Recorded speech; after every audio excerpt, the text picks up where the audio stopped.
Los derechos existen en el papel, en la Constitución, en las leyes, en los reglamentos. Pero de nada sirven si no los llevamos a la realidad. Todos los mexicanos y mexicanas tenemos los llamados derechos de las audiencias. Tenemos derecho a que los medios de comunicación en su conjunto transmitan para nosotros contenidos que reflejen el pluralismo ideológico, político, social, cultural y lingüístico de la nación. Además, está prohibida toda discriminación motivada por origen étnico o nacional, el género, la edad, las discapacidades, la condición social, las condiciones de salud, la religión, las opiniones, las preferencias sexuales, el estado civil o cualquier otra que atente contra la dignidad humana y tenga por objeto anular o menoscabar el derecho y libertades de las personas. Los medios de comunicación deberán respetar los derechos humanos, el interés superior de la niñez, la igualdad de género y la no discriminación.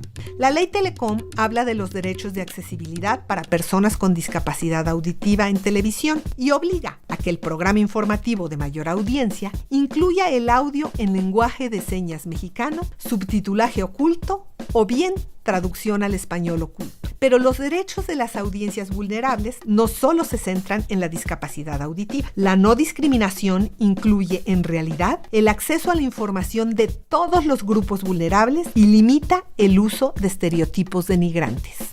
Ejemplos de acceso a la información en medios es, además de la inclusión del lenguaje de señas, el derecho de las comunidades indígenas a recibir medios en su idioma y el de niños y niñas a recibir mensajes informativos comprensibles, adecuados para su edad y producidos específicamente para ellos. Ejemplos de discriminación en las pantallas son los programas que van en contra de los derechos de mujeres, programas racistas, en contra de los grupos étnicos, adultocéntricos que devalúan o invisibilizan a los niños y niñas y que retratan a los adolescentes y jóvenes como delincuentes. También son violatorios a los derechos humanos los programas que se burlan de las discapacidades o las condiciones de salud de las personas, o que estereotipan a las personas por su condición social, por ejemplo la pobreza, la religión, sus opiniones, sus preferencias sexuales, su estado civil o cualquier otra.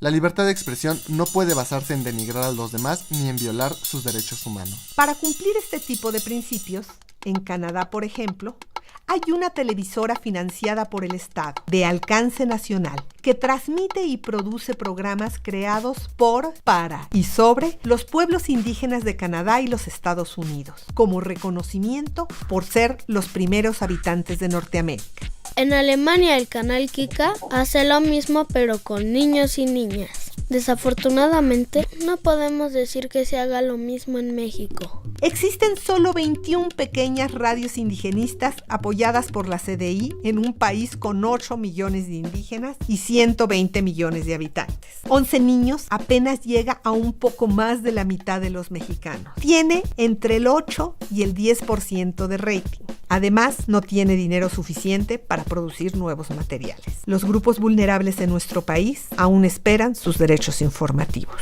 No hagamos de los derechos de las audiencias derechos de papel. Infórmate. Reclama. Exígelos. No los tires a la basura.